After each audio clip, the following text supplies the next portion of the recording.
Okay, so we're gonna try and make this bass sound in FL Studio.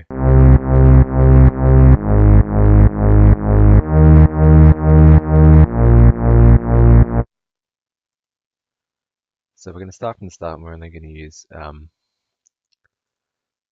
use things which come factory installed with the base FL Studio. So nothing, no extra plugins which you have to buy or anything. So we're gonna use first. Let's start off with the 3S oscillator. We're gonna build the basic bass sound just out of a layer 3S oscillator. So 6 oscillators in all. 2 3S oscillators. So we're going to start by setting these to the rough waves, as I call them, which is these 3 here. So staying away from the sine wave and the square waves for the bass sounds. We want to change the top wave so that it's within 12 octaves of the lowest note, which happens to be a noise shape, which won't really matter.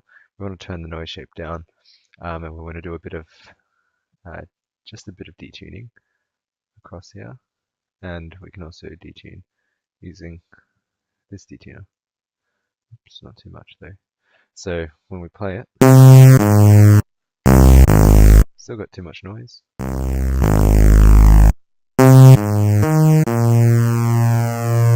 That sounds okay. It's still not there yet. We need to turn the attack rate down. So we want to change the envelope so that the sound activates the moment we start playing and deactivates the moment we release the note. So attack needs to be reduced. Hold needs to increase to cover the amount of decay which we're removing. Sustain needs to go down, release needs to go down as well, so we don't want any tail on note once we release. So that's all the editing we'll do for now for that wave. We're going to clone the 3S oscillator so we can get the other 3 waves. And we're just going to, using the same waves as we have before, reverse all the changes we made in the first batch. And so we're going to change the detuning to be mirror image, change the fine tuning, reverse the fine tuning on all of them. With the noise wave, it doesn't matter at all. And for the first one, we forgot to do some stereo separation for just that stereo effect. So just go back and do that. Which way you want.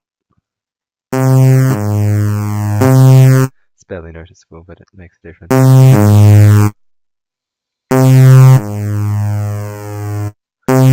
So when those two are played together, we'll get a bit of a richer sound.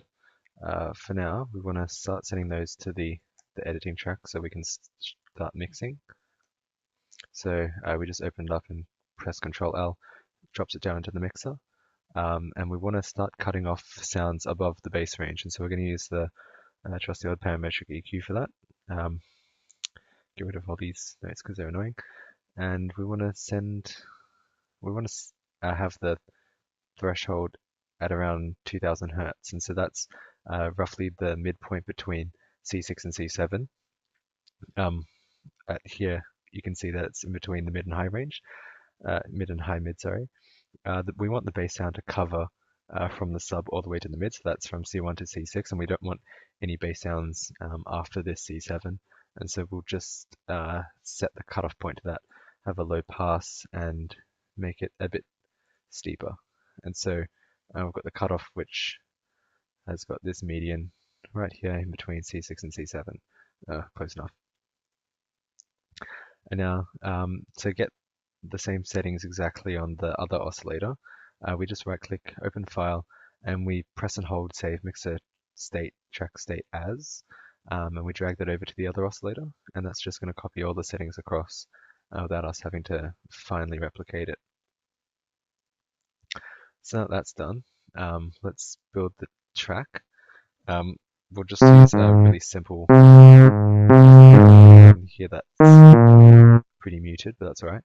We'll just use a simple chord progression, 1, 6, 3, 7.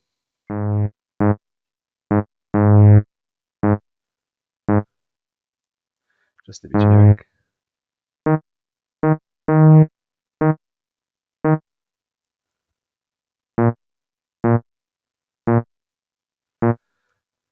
And then Control A, Control C, Control V, and we have both of them playing it. So now when we listen to it,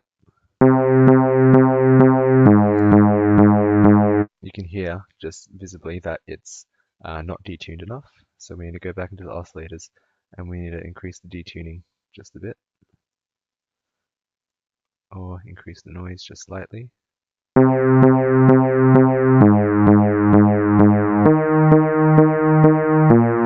the bass needs to sound rough in order for it to be a bass.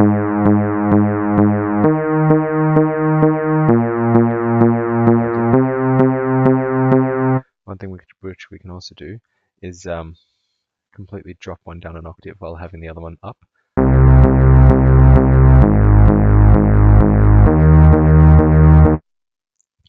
So we'll keep it like that. That's the basic bass sound done.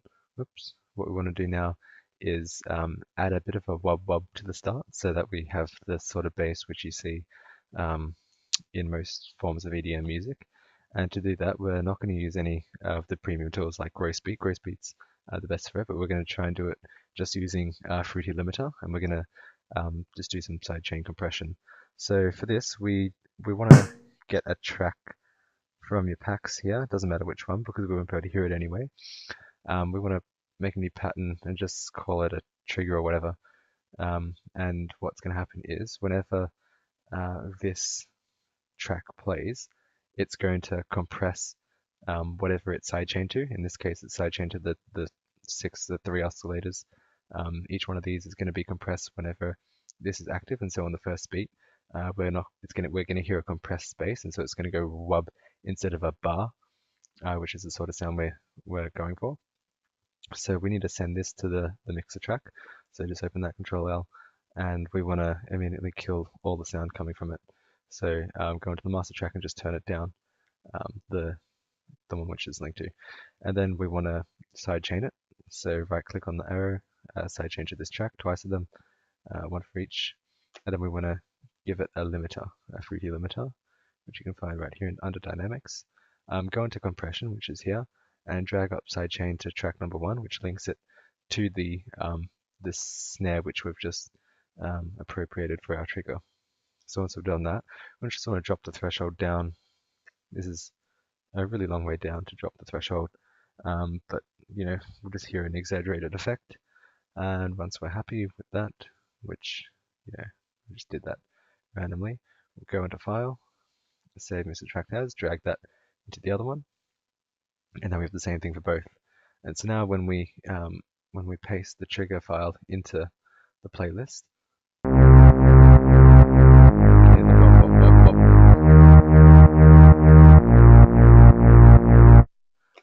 and that is how we make a bass for FL Studio.